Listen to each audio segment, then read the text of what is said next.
to discuss red blood cell studies.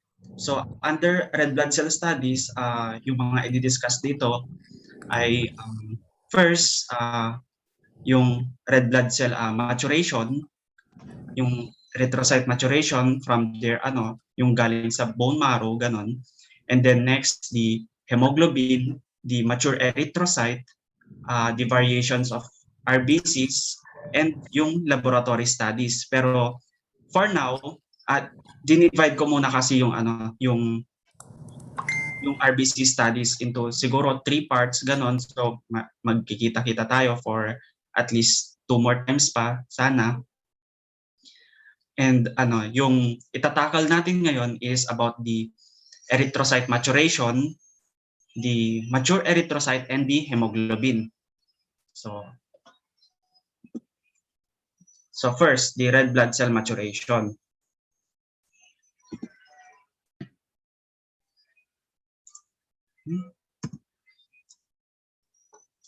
Wait lang.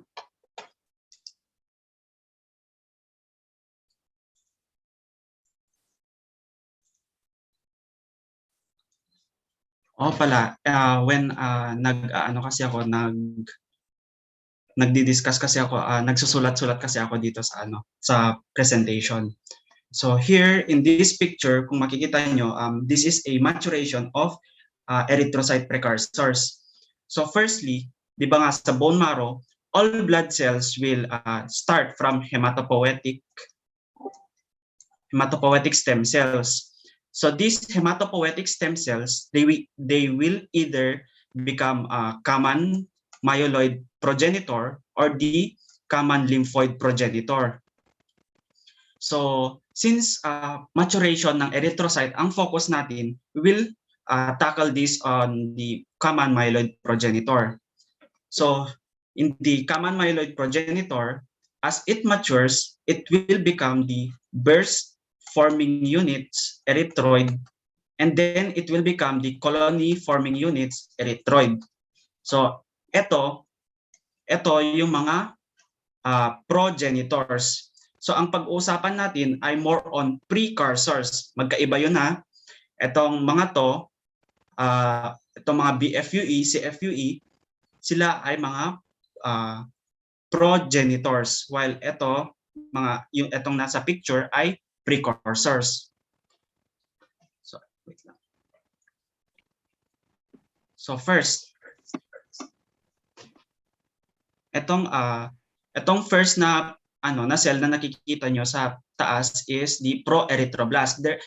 Itong cell na to, itong mga cell na to, may mga iba-iba silang mga pangalan.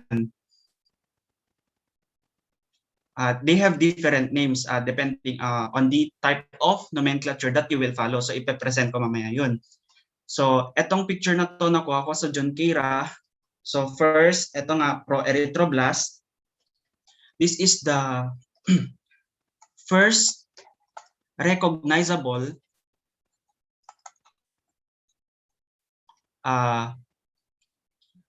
RBC precursor. So take note iba yung precursor tsaka progenitor. So first, recognizable RBC precursor, and then as it matures, itong proerythroblast, it will become this basophilic erythroblast, which is now the last stage containing nucleolus. Last stage containing nucleolus. Sir, good afternoon po. Okay, good afternoon. Sir, sorry to interrupt your discussion po, pero someone asked in the chat section po if we may record your lecture po. Kasi sige. yes po, Okay, kasi brown out po sa ibang areas ngayon. Thank you, sir. Sige. Ulitin ko na lang, okay lang para makuha sa record. Okay po, sir. Thank you po. Okay. Sige. Na-start na ba? So, uulitin ko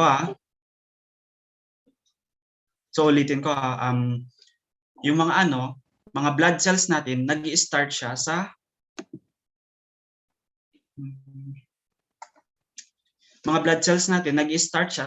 hematopoietic stem cells. So hematopoietic stem cells will either become the common myeloid progenitor or the common lymphoid progenitor. The erythrocyte maturation series will be focused here on the myeloid progenitors. So as it matures, it will become the BFUE tapos CFUE, or the burst forming units erythroid tapos colony forming units erythroid. So mga to, progenitors mga to.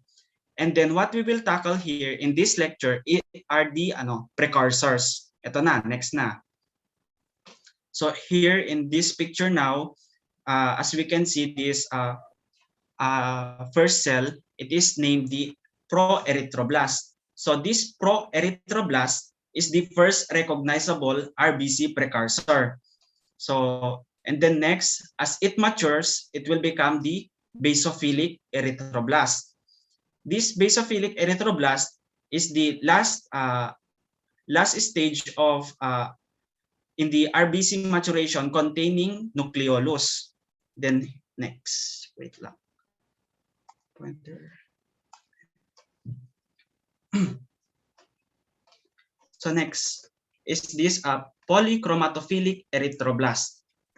This polychromatophilic erythroblast, as its name suggests, yung poly tsaka chromatophilic, chroma, poly which means more than one, chroma which means color.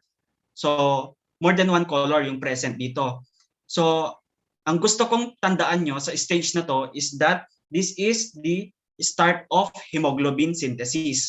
So start of hemoglobin to hemoglobin synthesis. Ang pangit ang sulat. Start of hemoglobin synthesis. So dito makukuha yung more than one na color. Yung hemoglobin kasi is color red. And then yung normal yung mga previous na na color ng mga stages na to is kulay blue kasi.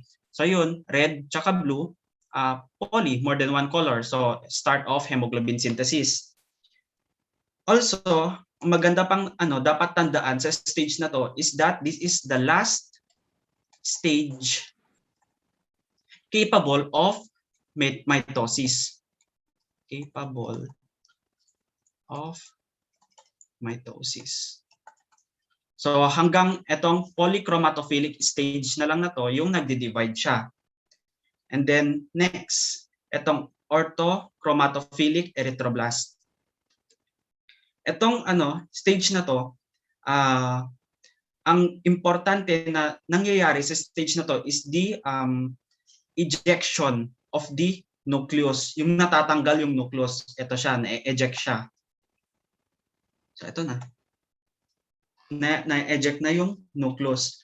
So another thing na dapat tandaan is that this is the youngest cell not anymore capable of mitosis. So not anymore capable of mitosis. So i-compare natin polychromatophilic tsaka orthochromatophilic. So itong polychromatophilic, last stage capable of mitosis. So nagdi-divide pa siya pero last na yun. Ito sa orthochromic, stop na, wala na. So yun. And then after the nucleus has been ejected, reticulocyte na siya.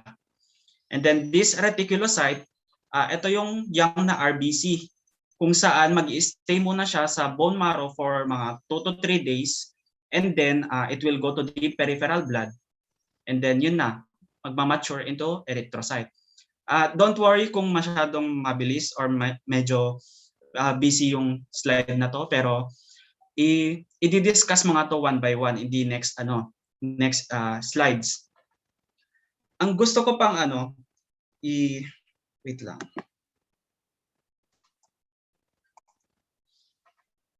ang gusto ko pang i-emphasize dito sa maturation series na to, yung ano nila, nucleus tsaka cytoplasm. Pero wag i-follow yung nucleus tsaka cytoplasm sa picture na to. Kinuha ko lang to for parang pang summary lang. Pero as the red blood cells mature kasi, lumiliit yung size niya. Lumiliit siya, yung nucleus niya, lumiliit siya hanggang matanggal siya. While yung cytoplasm naman niya is nag-iiba yung kulay from bluish to nagiging yung pink na erythrocyte due to hemoglobin. So ayun, basta lumiliit siya. And in this reticulocyte stage, this is the stage where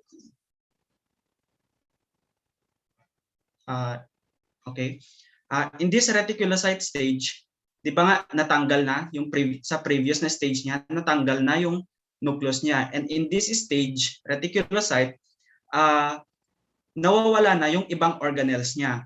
That is necessary so that the erythrocyte will be able to contain more hemoglobin to maximize yung function niya for delivery and transport of oxygen sa cells and tissues natin. So in-next ko na. May encounter din to sa next slides. So ito yung table from Rodax to. Are the three erythroid precursor nomenclature systems. So iba-iba yung mga pangalan nila. So yung first stage kanina, pronormoblast, can be rubriblast or proerythroblast. Basta ito, can be the normoblastic nomenclature, rubriblastic nomenclature, and erythroblastic nomenclature. Pero mostly na ginagamit is itong normoblastic nomenclature. Pero doon sa picture kanina, ito yung naipakita. Pero same lang naman. So it is nice to know na i-memorize. Nice to know. It is nice to memorize pala lahat ng to kasi sometimes nagiging tricky yung yung mga questions which parang multiple choice, which stage yung start ng hemoglobin synthesis. Pwedeng ilagay ito na choice, polychromatic or polychromatophilic normoblast. Tapos mga polychromatophilic erythrocyte, mga ganun. Pero mamaya i-discuss ko to one by one. So punta tayo sa first stage, first recognizable na erythrocyte precursor, erythroid precursor.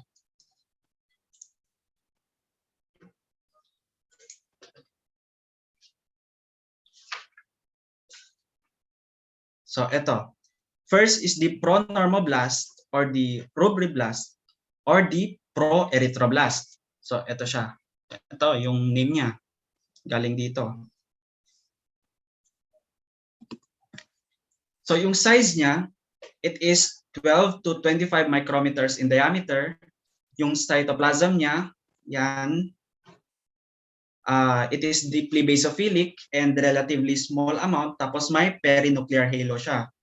Yung nucleus niya, it is large, ito, sobrang laki, and round to slightly oval. It is reddish purple and then has 1 to 3 nucleoli. Itong NC ratio, which is the nucleus is to cytoplasm ratio, is 8:1. So it signifies na sobrang laki talaga nung kino-contain ng nucleus sa buong cell. So yan. So yung mga basta dito sa mga table, ang magandang alamin lang dito is dapat ma-familiarize nyo lang. Ma-familiarize lang mga to. I-explain ko pa mamaya. So etong mga naka-bold, dapat i-memorize mga to. Ito yung mga most likely na lalabas. Okay? This is the earliest recognizable RBC precursor. This stage comprised of 1% of nucleated cells in the bone marrow. So a single pronormoblast gives rise to 16 RBCs. So etong 16 RBCs na to, nakuha to sa Henry's, mga ganon. Pero yung mga ano kasi, mga ibang literatures, iba-iba nagva-vary, pwedeng 16 to 32, mga ganon. Pero for this presentation, i-follow natin ang 16. So next is the basophilic normoblast or prorubricite or the basophilic erythroblast. So yung size niya 12 to 17 micrometers in diameter. So yun nga, lumiit siya from 12 to 25 sa previous stage, ngayon naging 17 na siya. So the cytoplasm, it is intensely basophilic. The nucleus, it is relatively large. Yan. And then it is round to slightly oval. It has a coarser chromatin. And then the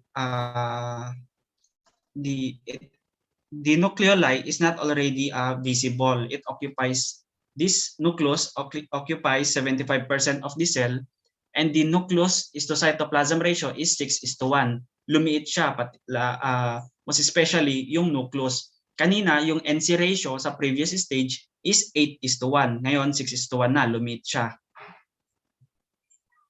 So, it is the last stage with nucleolus. This stage comprise 1 to 3% of nucleated red cells in the bone marrow. Nucleated cells in the bone marrow, I should say. Next is the polychromatophilic normoblast or the rubricite or the polychromatophilic erythroblast.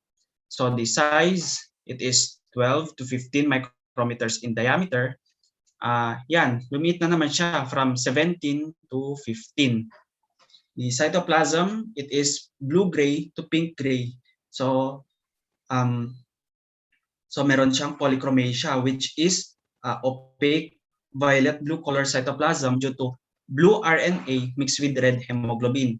So ito nga, blue na RNA and red hemoglobin, ito yung reason kung bakit ito yung hint kung bakit polychromatophilic yung name niya.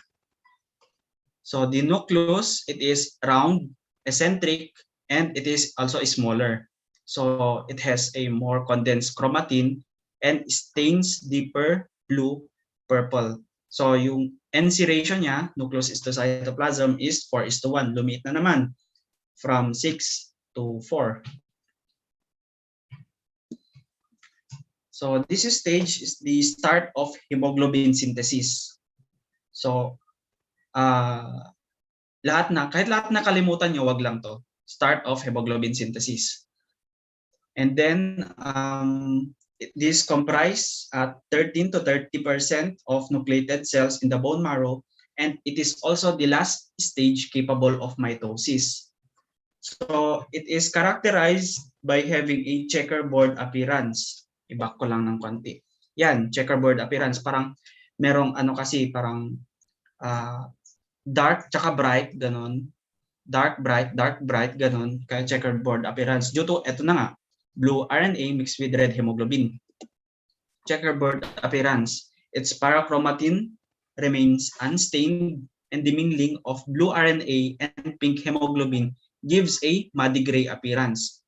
So dapat tandaan tong mga mga terminologies na to, checkerboard tsaka muddy gray appearance.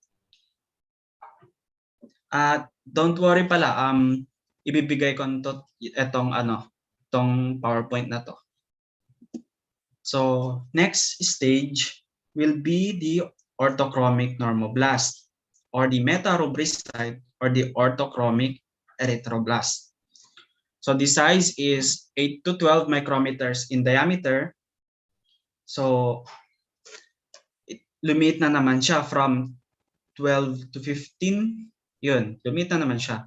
So the cytoplasm, it is pinker, increased amount of hemoglobin, kasi nga in the previous stage, nag-start na yung hemoglobin synthesis. So from maturation, from that stage to this stage, syempre mas dumami na yung hemoglobin content, kaya naging pinker na siya. So increased amount of hemoglobin. The nucleus is pycnotic and eccentric. So pakitandaan na lang yung mga terms na to. And the NC ratio is 1:2. So sobrang liit na nga. Kung nakikita nyo tong nucleus na to, andito na siya sa gilid, sa periphery ng cell. In the early phases kasi of this stage, andito pa lang yung nucleus. So at the late stages naman of this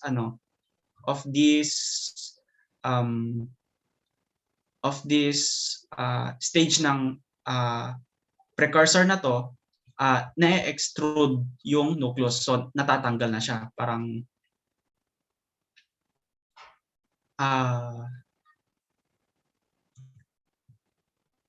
so let's just say na early stage meron pa siya. So this is the last stage of that has a nucleus. Pero yung late phase ng stage na to, itong orthochromic erythroblast, is that wala na siyang nucleus.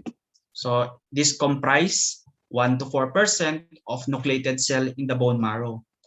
The nucleus is extruded. Ito na, tatanggal na siya at this stage. So this is the last nucleated stage. This is also the youngest cell not anymore capable of mitosis. And then next, the reticulocyte. So other names of reticulocyte is the diffusely basophilic erythrocyte or the polychromatophilic erythrocyte. So its size is 7 to 10 micrometers in diameter. Yung cytoplasm niya, pink to pinkish gray. It still contains a small amount of RNA. So it is still polychromatic. So nucleus none, yun na nga, in the previous stage natanggal na siya. So this stage comprise 1 to 4% of nucleated cell in the bone marrow. Ayun, it remains in the bone marrow for 2 to 3 days muna before being released into the circulation. Tapos within 24 to 48 hours, the cell loses the organelles and assumes a biconcave shape. So ito yung sinasabi ko kanina, i-emphasize ko lang itong pag-lose niya ng organelles, such as yung mitochondria ganon na nalulus niya, so that mas madaming content yung mag-occupy na hemoglobin sa loob ng red blood cell, para yun nga to serve its function na mag-deliver and transport ng oxygen. So this is also the end of hemoglobin synthesis. So yun na. This reticulocyte na, it will mature into the mature erythrocyte. So before proceeding to the mature erythrocyte, i-recap ko lang para medyo fresh and para may ma-input. Yung pro-normoblast, yung una, is the earliest recognizable RBC precursor. So yun. And then next sa pro-normoblast is the basophilic normoblast. Siya na yung last stage with nucleolus. Then next to that is the polychromatophilic normoblast. Polychromatophilic, so more than one. So ito yung stage wherein there is a start of hemoglobin synthesis. Kasi nga as it names suggest, polychromatophilic, more than one yung color, so red yung hemoglobin, and then yung blue na RNA. And then next to that stage is the orthochromic normoblast. Orthochromic, yun yung stage kung saan na-eject yung nucleus sa cell. And then next to that orthochromic normoblast is the reticulocyte. Kung saan mas nagmamature na siya, natatanggal na yung mga organelles, and then i-assume na niya yung biconcave shape. So wait lang. I-emphasize ko lang to. Baka malito kasi. Ito, other name ng reticulocyte. Itong reticulocyte, baka malito kayo, polychromatophilic erythrocyte. Polychromatophilic erythrocyte siya. While yung una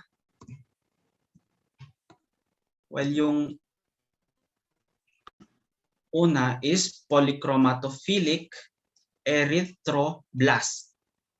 Blast siya. Basta kapag may mga blast stage siya, blast, ibig sabihin nucleate, more on nucleated or immature sila. Ito yung mga immature. So yan, differences nila. Polychromatophilic normoblast and polychromatophilic erythrocyte. Site na siya dito, site. Then, the mature erythrocyte na or the RBC. Ito na yung nasa peripheral blood. Sila na yung umiikot sa katawan that delivers oxygen sa katawan natin.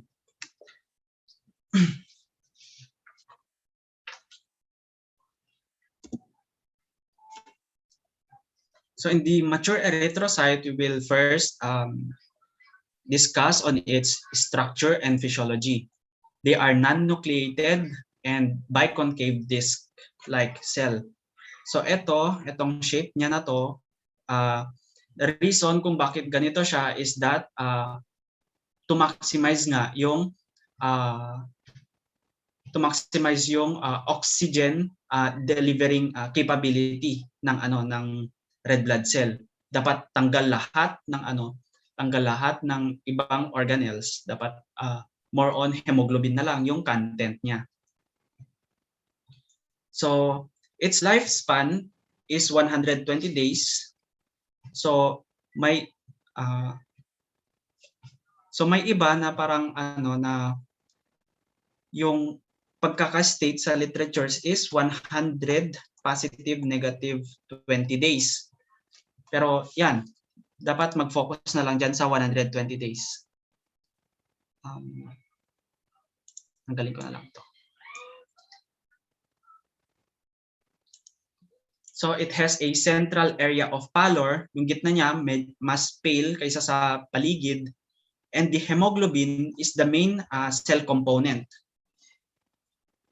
And it is stimulated by erythropoietin.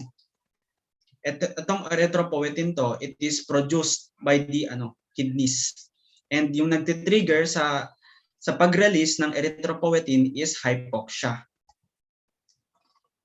So the nutritional requirements are proteins and amino acids, vitamin B12, folic acid, vitamin B6, iron, riboflavin, pantothenic acid, and nicotinic acid.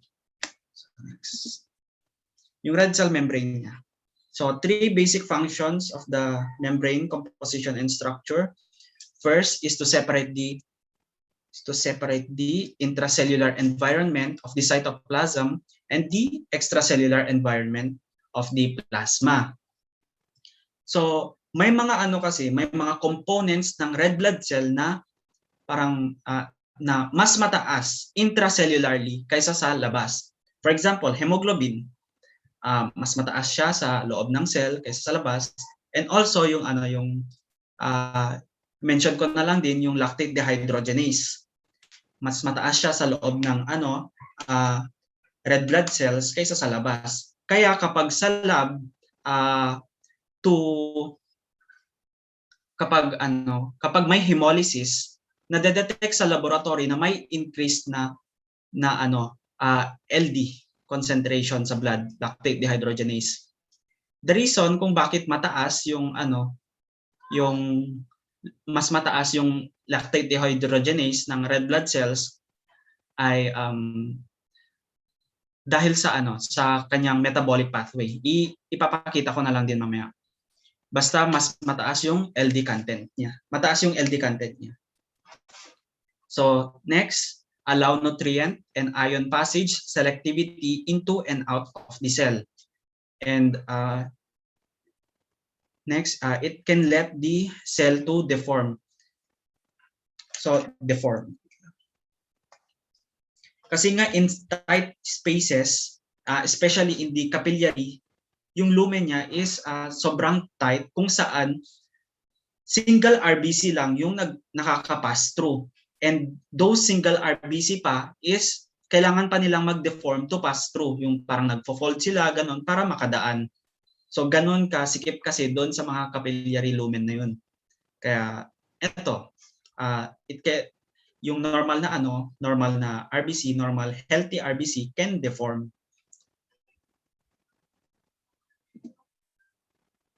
So the red cell membrane consists of a bipolar lipid layer. So it is supported by structural proteins, wherein it is composed of 50% protein, 40% lipid, and 10% carbohydrates. So next, yung proteins nila, yung first, which is wherein the peripheral protein or the skeletal proteins are composed of spectrin, actin, and ankyrin, where it has also the integral proteins, glycophorins A, B, and C. It also contains sialic acid. Itong sialic acid, pakitandaan, which gives the red cells a negative charge. Due to this sialic acid, the red cell membrane has a zeta potential. Zeta potential, which means it has a negativity of RBCs, causing the cells to repel one another as they move through the circulation. So this is important for the active transport of solutes across the membrane. So ito yung red cell, ito yung other red cell. So sa surface nila, negative, other surface, negative. Due to this zeta potential, hindi sila nagkakabanggaan, itong mga individual red cells na to. So yun, the reason kung bakit may zeta potential, itong red cells na to ay dahil sa sialic acid sa membrane. Yan, di sila nagkakabanggaan. The next, deficient spectrin produces spherocytes. As its name suggests, sphere shape siya, bilog, and elliptocytes, which is elongated. So, spectrin. The red cell distorts as it passes through tiny capillaries. Ito, it deforms. But once through the capillary, it immediately returns to biconcave shape. So, pagpapasok siya sa masikip na lumen, magde-deform siya, magfo-fold siya, ganon, and then kapag lumuwang na, back to normal na biconcave shape. So, yung reason kung bakit ganon ay dahil sa spectrin. Spectrin, very important to. It gives the cell membrane its flexibility and strength. It maintains the biconcavity also of the red blood cells. So if spectrin is denatured, such as by heat, the red cell assumes a spherical shape and loses its flexibility. Yan, ganyan. Next, lipid, the lipid component. Nice to know lang mga to, which wherein the red cell membrane has phospholipids, unesterified cholesterol, neutral lipids, and glycolipids.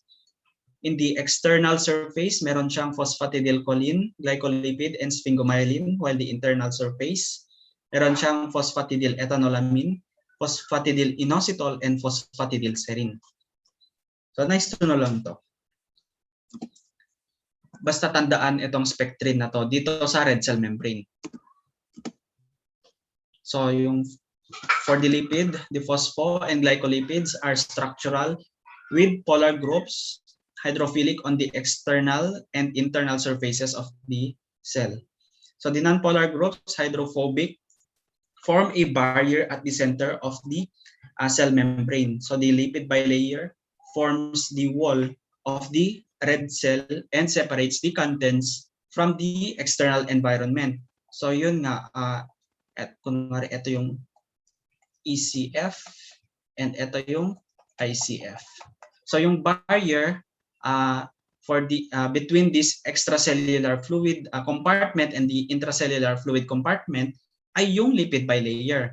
So yan yung classic na explanation ng classic na structure ng red cell membrane, wherein it has polar heads, non-polar tail, yan, and then non-polar tail na naman, tapos polar heads.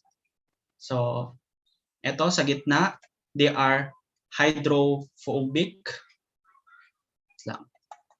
Hydrophobic. Takot sila sa tubig. And then ito sa labas, yung mga heads na to, polar heads, they are hydrophilic. Ito, wait lang. Hydrophilic or water-loving. Ito mga heads heads. Ito mga tails, hydrophobic or non-polar ends or non-polar tails. So kahit may barrier na ganito, yung oxygen, it can pass through the lipid barrier and bind to hemoglobin inside. So yun nga, yung oxygen, nagpa-pass through lang siya tapos bind sa hemoglobin. So alteration in the lipid composition can produce target cells or acanthocytes. Ayan, target cells, ganito. So parang bullseye appearance, and then acanthocytes, medyo speculated siya. Yung mga lipids na dito, lipids na affect dito ay yung cholesterol and yung phospholipids. So yan. I-discuss to further next time kasi kasali siya sa under siya sa variations of RBC. So nice to know na dahil sa lipid composition itong mga target cells and acanthocytes. Nice to know lang. The next, the carbohydrates, which compose of 10% of the red cell membrane. So mostly found on the external surface of the red cell membrane. So they are monosaccharides associated with specific blood group antigens. So itatakal nyo to more on sa blood bank. So such as ABH, Lewis, Duffy, etc. So itong blood group antigens na to, yun nga, example yung pinaka-popular pinaka-common na mostly encountered na blood group is yung ABO blood group.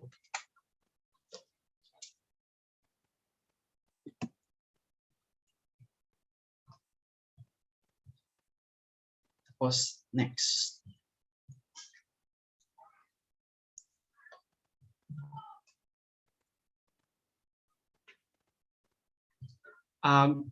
Masyadong mabilis ba? Gusto nyo bang mag-break muna or something? Hello? Nasa Zoom pa ba ako? Sir, okay lang po kami, sir. Sir, tuloy na lang po. Tuloy na lang? Sure kayo? Kailangan nyo ba ng bladder or water break?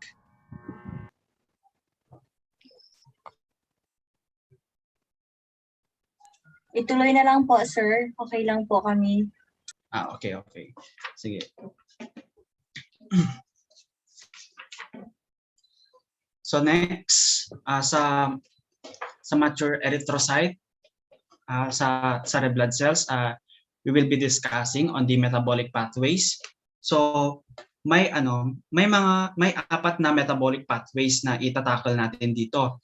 Yung Embden-Meyerhof pathway, which kung saan 90% ay more on the glycolytic pathway, the hexose monophosphate shunt.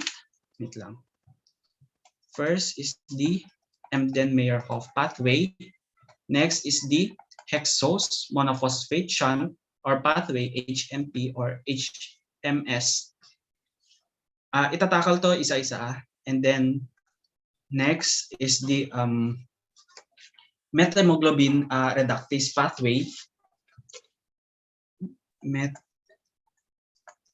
methemoglobin, ganito na lang, i-shortcut ko muna. Reductase pathway, and then fourth is the Rappaport-Lubering pathway or the Lubering-Rappaport pathway. So, gusto ko lang muna i-emphasize dito sa picture na to. Nakuha ko to sa Harvard. Kung gusto niyo i-browse 'yun. So, dito kasi itong metabolic pathway kasi na to, it is important for the red cells to. This is an important source of red cells for its energy and other intermediates. Energy yung ATP. So mostly yung sa EMP, itong EMP ay more on glycolysis. Glycolysis, which is the formation or which is the formation of pyruvate molecules. By its definition, it is the formation of pyruvate molecules from glucose. So,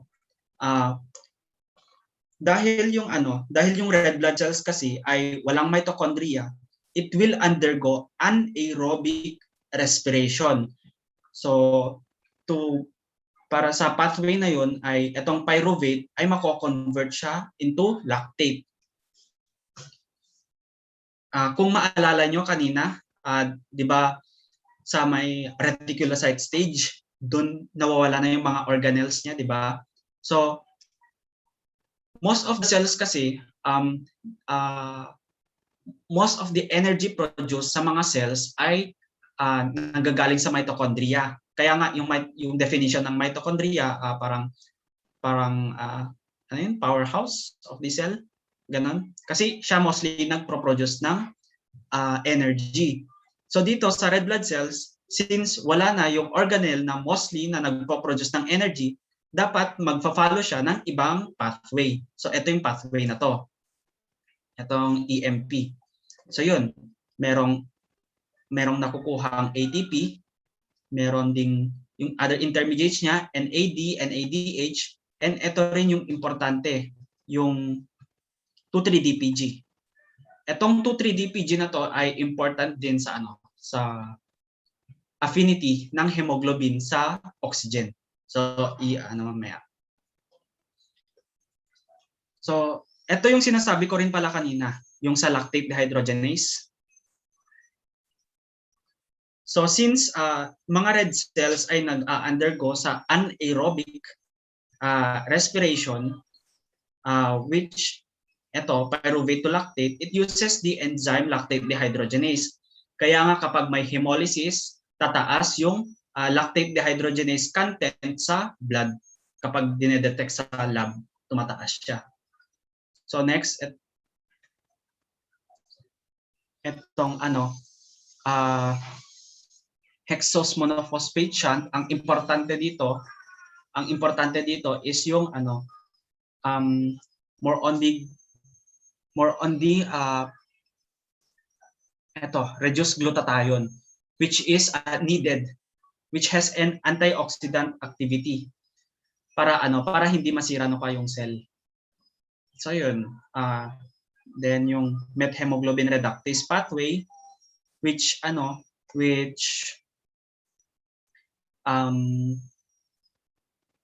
maintains the hemoglobin into its functional form, which is yung iron niya is at its ferrous state, Fe2+.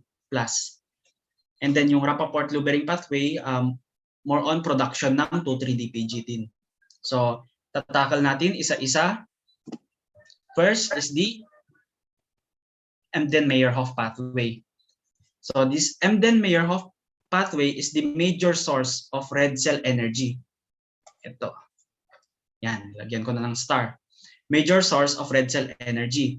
So 90% of glycolysis occurs in this pathway. It maintains a cellular energy by generating ATP. So yun nga, ito may mga ATP na produce. So it follows an aerobic pathway. So an aerobic method for energy generation through which every glucose broken down to lactate yields to ATP. So etong EMP pathway na to,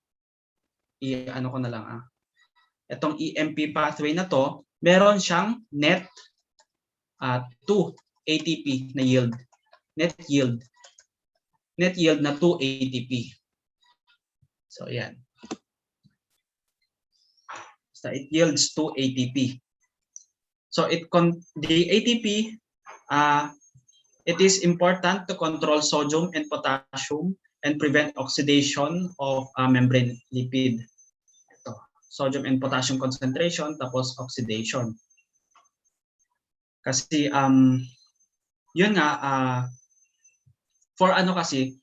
to look at the big picture kasi, red blood cells, yung main function niya is to deliver deliver oxygen and exchange it with carbon dioxide. Mga yung exchange na yun. So it does not use too much ATP unlike other types of cells. Kaya ito, yung konting pathway na lang na may parang sufficient na production ng ATP. And yung ATP na yun na napoproduce, it functions in the sodium and potassium na concentration sa loob ng cell, and it prevents dun sa oxidation ng membrane lipid. So important siya for preventing oxidation para hindi ma-disrupt yung red cell membrane leading to pathologic states. So eto, for intermediates in EMP. Yung apat na intermediates niya, yung 2,3-DPG, ATP, NADH, and NADP. NAD, I should say. NAD and NADH. So, ito, first, the formation of 2,3-diphosphoglycerate, or in other literatures or text sa ibang textbooks, bisphosphoglycerate yung tawag. So this molecule, it regulates hemoglobin affinity for oxygen. So it helps reduce hypoxia by causing more oxygen to be released to the tissues until the erythrocyte numbers are back in balance. So it is also generated by the Rappaport-Lubering shuttle or Rappaport-Lubering pathway, which is yung isa pang metabolic pathway. So next intermediate is ito, ATP, which is a high energy phosphate. Gaya ng sabi ko kanina, this is important for the regulation of the sodium and potassium concentration sa loob ng cell, and also to prevent oxidation. So dun sa pag-regulate ng sodium and potassium concentration sa loob ng cell, nagagamit ang ATP dahil meron kasi yung mga pumps na sodium potassium ATPase pump kung saan nagpa-pump siya ng pinapump niya yung potassium tsaka sodium with the use of ATP. Kailangan ng energy kasi it will go against concentration gradient kasi mga ganun. So more on maintaining its form, ganun itong ATP. So next is the NAD and NADH. So yung description niya lang to is masusundan niyo to sa map kanina. So this is a coenzyme with glyceraldehyde 3-phosphate dehydrogenase in the formation of 1,3-DPG. And this is also a coenzyme with lactate dehydrogenase to reduce pyruvate to lactate. And the last na intermediate, the NADH, nicotinamide adenine dinucleotide hydrogenase. This is a coenzyme with methemoglobin reductase and reduce methemoglobin to hemoglobin. So masusundan nyo siya dito sa pathway na to. kung i-recall nyo din to sa sa biochemistry nyo, makikita nyo siya sa glycolysis, glycolytic pathway. So yan. And the most common hereditary enzyme deficiency in the EMP is this pyruvate kinase deficiency, itong PK. So itong PK, yun nga in the glycolytic pathway wherein yung glucose magiging pyruvate. So before siya magiging pyruvate, merong step doon kung saan kailangan ng pyruvate kinase in order to become pyruvate. So ito, dapat tandaan, it is the most common hereditary enzyme deficiency in EMP, PK deficiency. Next pathway is the hexose monophosphation or the pentose phosphate pathway. So 10% ng glycolysis occurs in this pathway. So this is aerobic pathway or the oxidative pathway. So in comparison sa sa EMP, anaerobic yun. So glucose 6-phosphate is converted to 6-phosphogluconate and so to ribulose 5-phosphate. So masusundan nyo lang din tong bullet na to sa sa pathway, sa map kanina. The NADPH is generated and linked with glutathione to protect against oxidative stress such as hydrogen peroxide produced by oxidative drugs or phagocytes. So yun nga, para for protection against mga oxidants. Kaya itong pathway na to, meron siyang antioxidant na function. Next is the methemoglobin reductase pathway. So this pathway, it prevents oxidation of heme iron and it maintains hemoglobin in the ferrous state to be functional. Kasi ito nga, ferrous state, ito nga yung functional form niya. Yung abnormal na niya na form is yung ferric state. Kung saan hemoglobin yung tawag doon kapag nasa ferric state na siya. So next is the Lubering-Rappaport pathway or pwede rin kabaligtaran, Rappaport-Lubering pathway. So this is responsible for the generation of 2,3-DPG which regulates the affinity for oxygen. So this is important in the oxygen carrying capability of erythrocytes. So next to the metabolic pathways are the next na pag-uusapan is the mechanism for RBC destruction. So as the red blood cells age, yung enzymes ATP size and density niya ay nag-iiba siya. They decline. So approximately 1% of the red blood cells leave the circulation each day and are broken down by the mononuclear phagocytic system sa RES reticuloendothelial system, especially found in the yung sa spleen. So spleen, graveyard of erythrocytes. So yung tawag sa pag-destroy ng matatandang RBCs ay culling.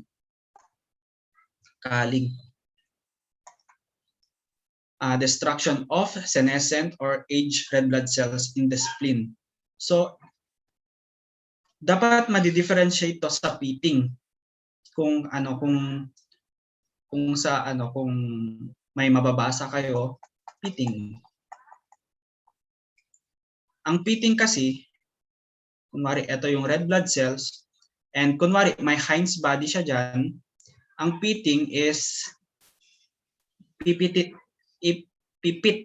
niya to or parang tatanggalin niya lang tong portion na to na may abnormal component. So ito yung pitting. Yung culling naman, yung buong red blood cell ma-destroy. So there are two pathways, either extravascular or intravascular. As their name suggests, extravascular outside the blood vessels, kung saan yung graveyard ng RBCs yung spleen, dito mostly nade-destroy yung mga RBCs, mga aged red blood cells. And intravascularly, as it name suggests na naman, sa loob ng blood vessels, mostly yung mga hemolytic reactions. So, next. So, extravascular na pathway. This is the major pathway. Major. Yeah. 90% of aged red blood cell destruction. This happens within the reticuloendothelial system, mainly the spleen. Yan. So this happens when the complement is not activated. Dapat not activated yung complement dito kasi kapag activated siya, intravascular na yun na pathway. Or incompletely activated. Yan, incompletely activated. So this leads to increased unconjugated bilirubin and urine fecal urobilinogen. So it is associated with RH hemolysis. So the reason kung bakit tumataas yung bilirubin and itong urobilinogen niya is that, di ba nga, red blood cells, yung component niya, which is mainly on hemoglobin, kapag ma-further at ma-destroy siya or mag-yield siya into, or it will be divided into its globin portion and then the heme portion. Yung heme tsaka globin portion ng hemoglobin. So, components kasi ito ng hemoglobin. So, the globin, which is the protein portion, mare-recycle siya. Yung mga amino acids niya, mare-recycle siya. Pero itong heme portion, pupunta siya sa liver kasi. And then, it will become the bilirubin. And then yun, bilirubin, which is first muna unconjugated, mame-metabolize siya sa liver, magiging conjugated na siya, then pupunta sa sa bile, sa intestinal tract, magiging fecal urobilinogen. Pero itong discussion na to, ma-encounter nyo siya sa CC, ClinChem, more on the liver function, mga ganon. And associated with RH hemolysis, may encounter nyo to sa blood bank. Yan. So, erase ko na lang muna to.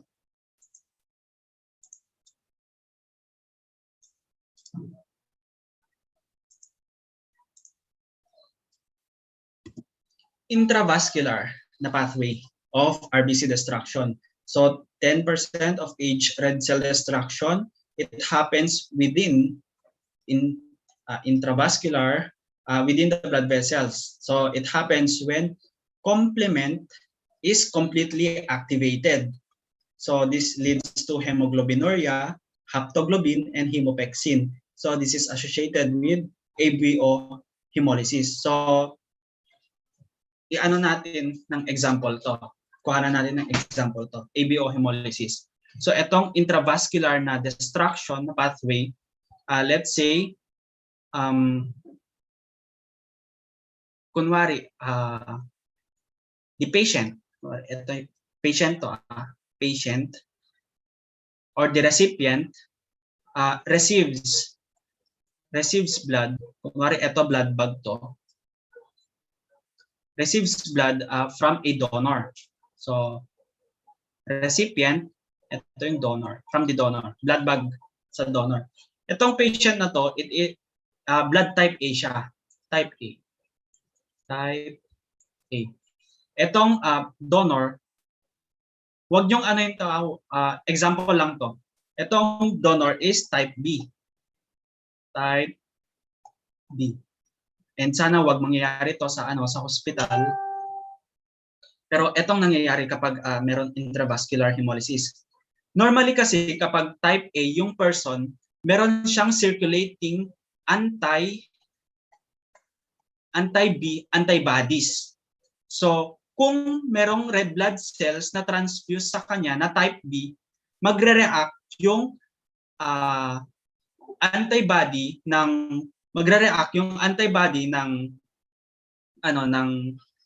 recipient sa antigen ng donor. So ito, kunwari yan yung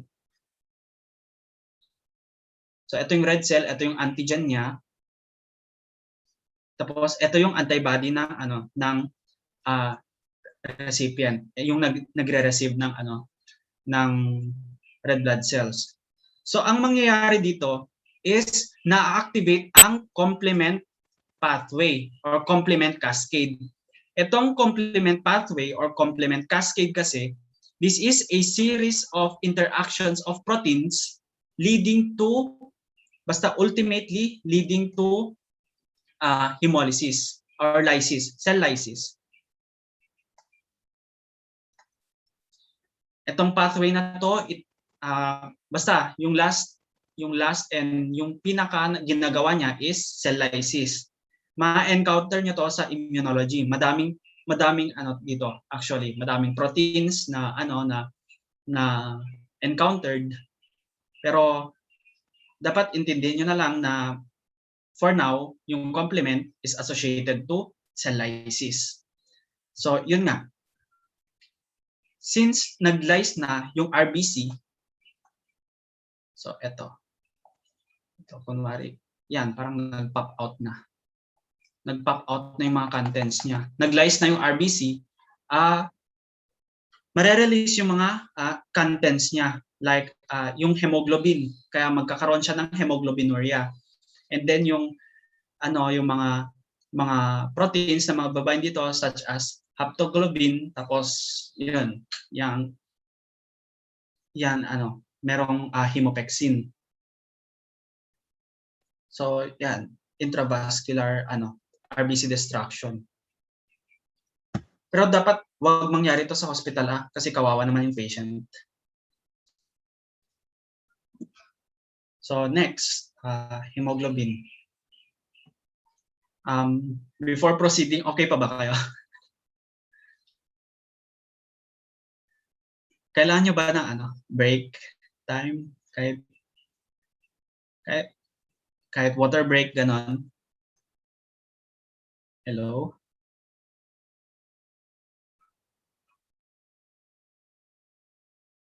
Hello? Sir, okay lang po ata, sir. Sir, okay lang daw pong bladder break. Okay. Sige. Sige. Thank you, sir. 10 minutes. Ano yun? Bladder tsaka water break na lang din. Natin dito sa hemoglobin. Nakikita nyo ba yung slide? Yes, sir. Yes po. Okay. So, hemoglobin. Okay. The hemoglobin is the main component of red blood cells. So, it gives the characteristic red color of the red blood cells. So, it is the vehicle for transport of oxygen and carbon dioxide. So, it contains 2 pairs of polypeptide chains. So, 2 pairs ng globins and 4 heme groups. So ito. So in one heme, because one heme can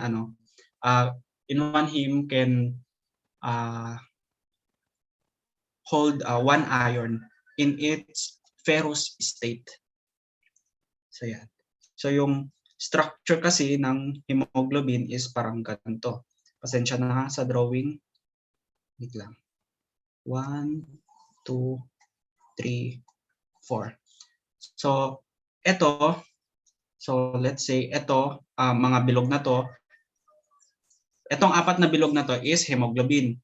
So each circle dito, ito yung globin. Tinatawag na globin. So sinabing 2 pairs kasi mostly tig-dalawang globin ay parehas, such as the hemoglobin F, which contains 2 pairs of alpha and 2 pairs of gamma, ganon. So itong globins na to, sa loob niya meron siyang heme portion. Basta i-designate ko na lang as ganito. Heme portion. Meron siyang heme.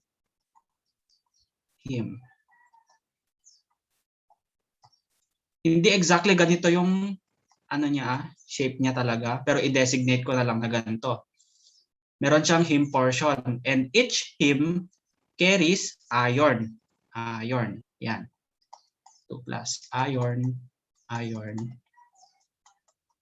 iron, iron. So the components of hemoglobin, first is the globin, and then the heme components, which are the protoporphyrin 9 and iron. Itong dalawang to ay kapag nagmix sila ay heme, and then the 2,3 diphosphoglycerate or 2,3-DPG or 2,3-bisphosphoglycerate. So first, the globin. This is the protein portion. So it is composed of 2 sets of polypeptide chains designated in Greek name or symbols. Wait lang, patalastas pala. Pwedeng paki-notify na lang ako kung 5:15 na. Thank you. So yun.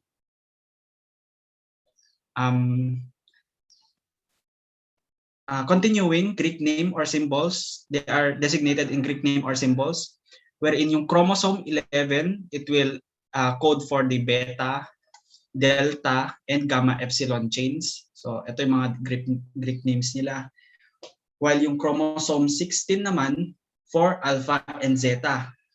So yung alpha chains, they have 141 amino acids, while the rest na, so itong alpha 141, and then lahat na to mga non-alpha chains, they have 146 amino acids. So yeah, globin. Next is the protoporphyrin 9. This is the nitrogenous substance with 4 molecules synthesized inside the mitochondria and the cytoplasm during maturation. So ang importanteng ma-discuss sa component ng hemoglobin na to is yung heme synthesis. Kasi ito, next siya. In heme synthesis kasi, it is important to know, to be familiarized kung saan nag-occur yung yung parang steps na nasa loob ng mitochondria, and there are also some steps that occurs inside the cytosol. So susundan natin tong pag-synthesize ng heme tsaka yung hemoglobin na mismo. So first, wait lang. So first, glycine and succinyl-CoA, sa loob ng mitochondria, it will become aminolevulinic acid with the use of ALA synthase. And then kapag na-form na tong ALA, lalabas siya sa cytosol. And then interacting with the ALA dehydratase, this enzyme, it will become porphobilinogen, so PBG. In this molecule will now will become hydroxymethylbilane with the use of the enzyme PBG deaminase. And then next, hydroxymethylbilane interacting with uroporphyrinogen 3 synthase, it will become uroporphyrinogen 3, and then it will become coproporphyrinogen with the use of uroporphyrinogen decarboxylase. Ngayon, etong si coproporphyrinogen 3 ay papasok ulit sa mitochondria.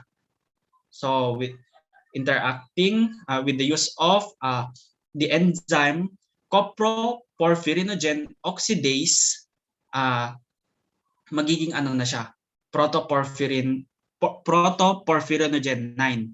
So basta yung mga may ACE, siya yung mga enzymes. So etong protoporphyrinogen 9 with the use of the enzyme protoporphyrinogen oxidase, ito na siya, component, yung nasabing component ng hemoglobin, which is the protoporphyrin 9.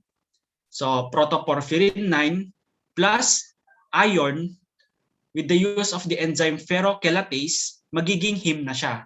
So yun, protoporphyrin 9 plus iron, magiging heme. This heme inside the mitochondrion, lalabas siya and magbabind siya sa protein portion ng hemoglobin. So heme plus yung protein, yung globin niya, it will ultimately become the hemoglobin molecules. So yun. So yung globin portion niya or yung protein portion niya galing siya sa ribosomes kasi nga ribosomes responsible for protein synthesis. Siyempre galing siya sa nucleus dahil nga yung mga designated chromosomes, they will code for the proteins, and then it will be transcribed tapos translated sa ribosomes. Then yun na, globin. So heme plus globin, it will become hemoglobin. Next, iron. Ito na, 4 iron atoms in the ferrous state 2+ that combine with protoporphyrin 9 to form 4 heme molecules. So yun, ulit na naman, iron plus protoporphyrin 9, it will become the ferroprotoporphyrin 9 or simply the heme molecule. The next is the 2,3-diphosphoglycerate or 2,3-bisphosphoglycerate. This is produced in the anaerobic glycolytic pathway, SAMAP kanina, generates energy for the erythrocyte, produced in the Rappaport-Lubering shunt, and regulates hemoglobin affinity for oxygen. Ito importante, hemoglobin affinity for oxygen. So, normal hemoglobin variants. So, in the embryonic stage, or kapag nasa sinapupunan pa lang yung bata, yung baby, yung types of hemoglobin na meron sa kanya ay itong tatlo. Gower 1, Portland, at Gower 2. So yung Gower 1, it is composed of 2 zeta, dalawang zeta, dahil 2 pairs nga, di ba, sabi ko kanina, dalawang zeta, dalawang epsilon. Sa Portland naman, it is composed of 2 zeta and then 2 gamma. While Gower 2 naman, it is composed of 2 alpha and 2 epsilon. So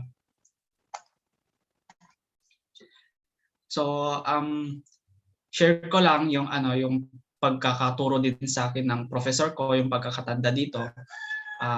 Kapag una pa lang, parang kapag nag-aral ka, dapat pag-igihan mo para kapag pagdating na sa test ay easy na lang. Wait lang, easy. So kapag dahil nakapag-aral ka nga and mataas na yung nakuha mo, ziga ka na.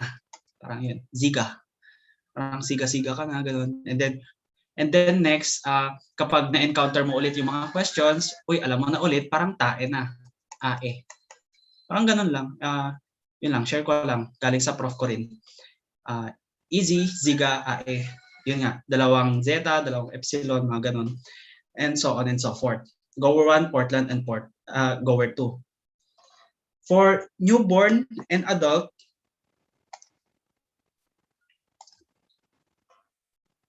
ito yung mga hemoglobin na present, mga types of hemoglobin. Hemoglobin F, which is composed of 2 molecules of alpha and gamma.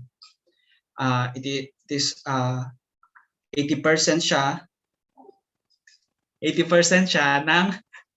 ng newborn. While, sorry, akong medyo corny yung mnemonics sa embryonic development. Pero sige. Yung HbF, less than 1% siya sa adult. Continuing sa hemoglobin A1. It is composed of alpha tapos beta. It is comprised of 20% sa newborn, while 97% naman sa adult. While hemoglobin A2 naman, it is composed of alpha and delta globin chains. So less than 0.5% sa newborn, while 2.5% sa adult. So kung mapapansin nyo dito sa table na to, itong firstly on sa newborn, 80% siya. So meaning ito yung dominant or pinakamarami na meron sa newborn. Kung itatanong which hemoglobin variant yung pinakamarami sa newborn, ang sagot doon ay hemoglobin F. While sa adult naman ay hemoglobin A1, say 97%. Though meron konting percent ng mga ibang hemoglobin variants, pero ito hemoglobin A1. Itong hemoglobin A2, this is less common. Hindi siya masyadong common, pero it is nice to know na merong hemoglobin A2 kasi may encounter nyo siya sa blood bank. Kasi meron siyang effect sa mga pag-cross match, ganun. Pero for now, nice to know na merong hemoglobin A2. Yan. So next, yung hemoglobin derivatives. So for hemoglobin derivatives, may 4 na may encounter dito. Firstly, itong oxyhemoglobin. Next, second, yung hemoglobin. Third, yung sulfhemoglobin, and then yung carboxyhemoglobin. So ito, focusing on the oxyhemoglobin, ito yung oxygen-loaded form of hemoglobin. So this is the predominant proteins in the RBCs. So kapag bright red siya, ibig sabihin oxygenated siya. So kung purplish siya, deoxygenated. So for this oxyhemoglobin, it is important to be familiarized with this graph, the oxyhemoglobin dissociation curve. So this describes the hemoglobin saturation, ito sa y-axis, and then the oxygen partial pressure. So sinasabi lang dito, dinedescribe niya lang dito yung yung relationship nila ng nitong oxygen tsaka hemoglobin saturation. But what I want you to remember here is that etong tong shape niya. Wait lang. Kasi high yield to sa more on sa mga exams. Etong shape niya is sigmoid shape. Sigmoid shape siya. So wait lang.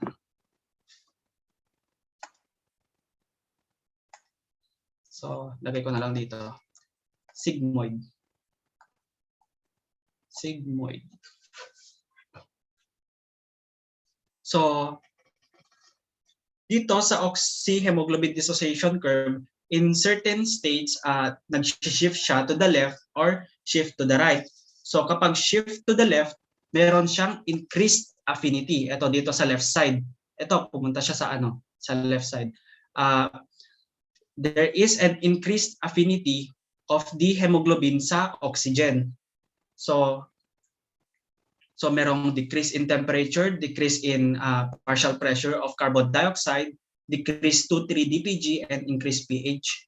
While dito naman sa shift to the right, meron decreased affinity for oxygen, wherein there is increased temperature, increased partial pressure of carbon dioxide, and increased to 3-DPG and decreased pH. So, i-share ko lang din yung mnemonics para matandaan dito. Shift to the left.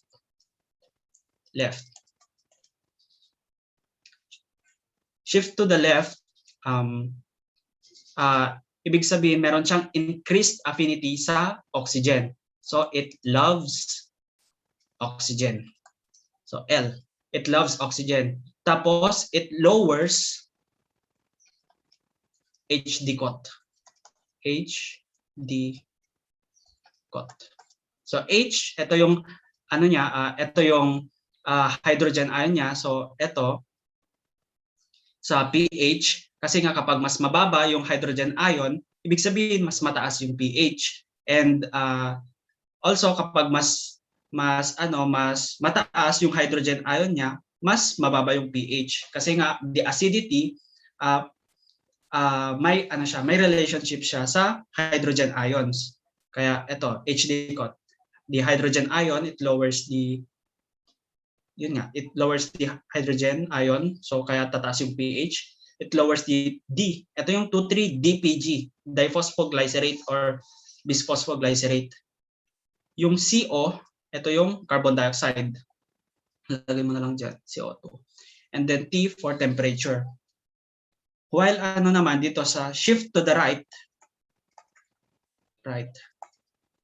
shift to the right, this, meron siyang decreased affinity sa oxygen. So ayaw niya ng oxygen. So it rejects oxygen. Ito para matandaan. It rejects oxygen. And it raises HD cot. Ang pangit ng pagkasulat. HD cot. Yan. So, para sa slide na to, kahit at least itong dalawa lang, itong mnemonics lang na to, yung matandaan nyo. And syempre, yung sigmoid. So yan. Shift to the left and shift to the right. Left loves oxygen, lowers HD cot. Right rejects oxygen, raises HD cot. Yan. Next, hemoglobin, also known as methemoglobin. So the ferrous ion is oxidized to ferric state. So ferric, ito na yung Fe3+. So ito na yung abnormal form ng iron. Kasi nga, yung functional form ng iron is yung Fe2. Fe2 positive, which is the ferrous state. So this is now unable to combine reversibly with oxygen. So meron to 1 to 1.5% in normal individuals. So dapat tandaan to, chocolate brown, discoloration of blood due to cyanosis. And nakikita to sa cyanosis and functional anemia. Basta tong chocolate brown, mostly tinatanong to. And reduce NADH, cytochrome B5 reductase. Kasi itong NADH, cytochrome B5 reductase, siya yung responsible sa pagbalik ng ferric state to ferrous state. So kung reduce siya, so ibig sabihin wala na masyadong magbabalik sa normal. Wala na yung responsible na magbabalik sa normal na hemoglobin. So normal value less than 3%, nice to know lang mga to. Abnormal values 10 to 25%, sa cyanosis 35 to 40%, shortness of breath and headache greater than 60% for lethargy and stupor, and greater than 70% sa death. Yan, nice to know lang mga yan. Basta tandaan tong tatlong nakabold na to. Methemoglobin, also known as methemoglobin, oxidized to ferric states, and it is chocolate brown. So methemoglobinemia. Ito yung disease state kung saan meron increased amount of hemoglobin inside the RBCs. So they may be acquired or hereditary. So ito nga, hemoglobin. Hemoglobin, yung disease state niya to ay methemoglobinemia. Acquired or they may be acquired or hereditary. So hereditary form is divided into two. So decrease in the capacity of RBC to reduce the hemoglobin, and then the structure of the hemoglobin molecule itself is abnormal. So the acquired causes of methemoglobinemia, kung bakit nagkakaroon ng hemoglobin, ay due to exposure to drugs and chemicals such as nitrates, chlorates, and quinones, ferrous sulfate in large doses, and hemoglobin also combined reversibly with various chemicals such as cyanides, sulfides, peroxides, fluorides, and azides. So this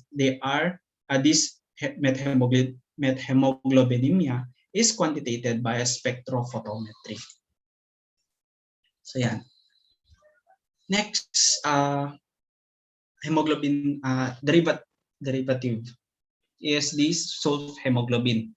So there is a mixture of oxidized or partially denatured forms of hemoglobin that form during oxidative hemolysis. So sulfhemoglobin, yung hemoglobin nagbabind siya sa mga sulfur ions, sulfates. Basta more on sulfur siya nagbabind. So normal value less than 1%. Sa abnormal values greater than 10 grams per deciliter results in cyanosis due to lack of oxygen. Yun nga, since hemoglobin will bind to sulfur, hindi na siya makakabind sa oxygen. So na decrease na yung capability na mag-deliver ng oxygen. So the oxidation of hemoglobin will lead to green hemochrome and Heinz bodies. So it cannot transport oxygen, etong sulfhemoglobin, but it can combine with carbon monoxide to form carboxysulfhemoglobin. So it cannot be reduced back to hemoglobin, and it remains in the cells until they break down. So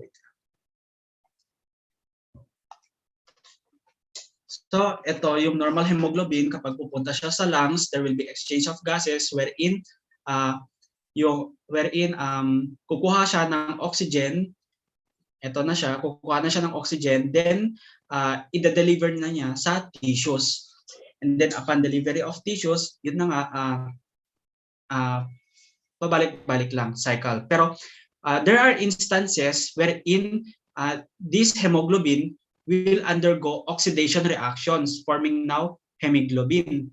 Pero it can be turned back into its normal state due to NADH cytochrome B5 reductase dahil dito. Pero in its reduced state, gaya ng methemoglobinemia kanina, nag-i-increase yung concentration ng hemoglobin. So itong hemoglobin din, it will further bind to sulfur, which will become sulfhemoglobin, and then forming now Heinz bodies, which are denatured hemoglobin na. So yan. So this state wherein there is merong sulfhemoglobin is the sulfhemoglobinemia. So the blood is color mauve lavender. So patients receiving sulfonamides or sulfonamides or aromatic amine drugs such as phenacetin and acetanilide. So it is also associated with Clostridium. It is also associated with Clostridium perfringens infection, the enterogenous cyanosis, and also quantitated by spectrophotometry. Next is the carboxyhemoglobin, so which is 0.5% of merong 0.5% of carboxyhemoglobin in the blood. So hemoglobin has the capacity to combine with carbon monoxide with an affinity of 210 times than oxygen. So kapag yung hemoglobin ay hinarap sa carbon monoxide tsaka oxygen, ang pipiliin niya na pagbabindan is carbon monoxide. So kapag mangyayari yun, sobrang lakas ng affinity ng hemoglobin sa carbon monoxide na yun, mare-reduce na yung capacity niya to deliver oxygen na. So parang na-contain na. So yung hemoglobin, di ba nga yung structure niya, nako-contain na niya yung parang slots ng pagbindan ng hemoglobin. Kaya there will be lesser bound na oxygen. Kaya lesser din yung delivery niya. So yan, carboxyhemoglobin. The increasing concentrations of carboxyhemoglobin leads to the dissociation curve increasingly to the left due to anoxia. And it has a brilliant cherry red color. So galing siya sa gasoline motors, illuminating gas, heaters, and tobacco smoke, yung carbon monoxide na yun. So yan, cherry red skin color produced by carbon monoxide poisoning. So acute carbon monoxide poisoning leads to tissue hypoxia, while chronic carbon monoxide poisoning naman leads to headache, dizziness, muscular weakness, and nausea. So nice to know lang mga to. So normal value less than 3%, abnormal values 10 to 20% symptoms of carbon monoxide poisoning, 30% severe carbon monoxide poisoning, while 50 to 80% deadly carbon monoxide poisoning. So quantitated by differential spectrophotometry or gas chromatography. So I think this is the last slide. So for hemoglobin, there are low yung hemoglobin concentration sa blood in people with anemia and kapag blood loss or iron, folate, and vitamin B6 and B12 deficiencies. And mataas naman yung hemoglobin concentrations ng mga sa states sa mga tao with sickle cell anemia, thalassemia, transfusion reactions, hemolysis, dehydration dahil yun nga nako-concentrate yung blood, parang falsely increased siya yung hemoglobin, and then polycythemia vera, and also a high altitude. So yun, that is my lecture for today. Anong oras na? 5:17 na pala. Okay, so yung ibang topics na lang next meeting, bali makikiko